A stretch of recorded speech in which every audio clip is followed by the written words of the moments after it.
চোখা স্বাদ হয়েছে, চোখা স্বাদ আছে। চোখা স্বাদ হয়েছে।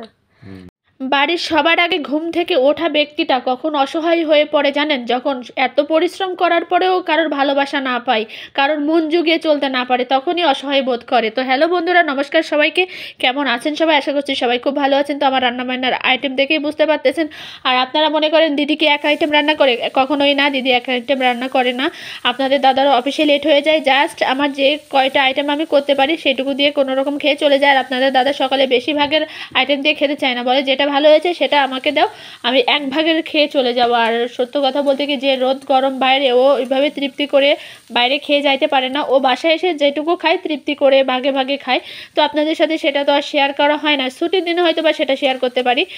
আর যাই হোক, এখানে আমি কচুর লতি দিয়ে মাছ দিয়ে রান্না করব, সব ধরনের মশলা অল্প অল্প করে দিয়ে এখানে কষে নিচ্ছি। বন্ধুরা, আপনারা মনে হয়তো করতে পারেন যে দিদি হচ্ছে তেল কম দেয় বা হচ্ছে লবণ হলুদ কম দেয়। আমরা বেশিরভাগ কাঁচা ঝালের তরকারি খাই, আর খুব অল্প পরিমাণে আমি তেল ইউজ করি।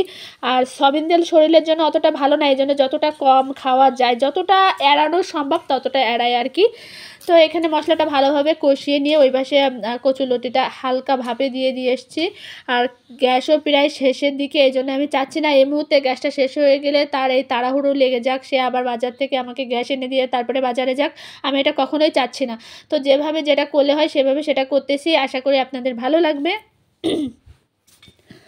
আর এইভাবে কচুরলতি আপনারা বাসায় রান্না করে দেখতে পারেন, অবশ্যই ভালো লাগবে। কচুরলতিটা হালকা ভাপ দিয়ে নিয়ে তারপরে এর ভিতরে যে লবণ হলুদ জিরার গুঁড়া, একটু আদা বাটা, একটু জিরা বাটা, একটু পেঁয়াজ বাটা, একটু রসুন বাটা, এগুলো কষিয়ে নিয়ে, এগুলো একত্রে কষিয়ে নিয়ে দেওয়ার পরে না, এটার স্বাদই অন্যরকম আসে। নামানোর আগে অল্প একটু জিরা গুঁড়া বা একটু হচ্ছে গরম মশলার গুঁড়া ছড়িয়ে দিলেই এনাফ।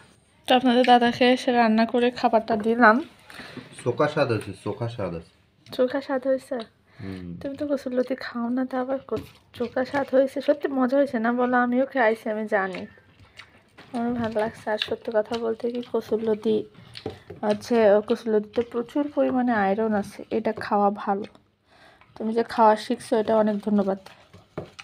অনেকদিন পরে একটা জিনিস খাইলে সেটা অনেক ভালো লাগে।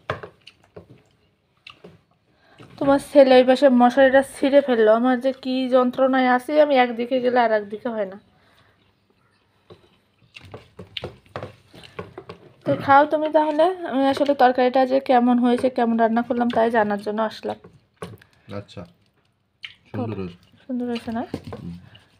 ঠিক আছে, তাহলে ভালো থাকো, বাই।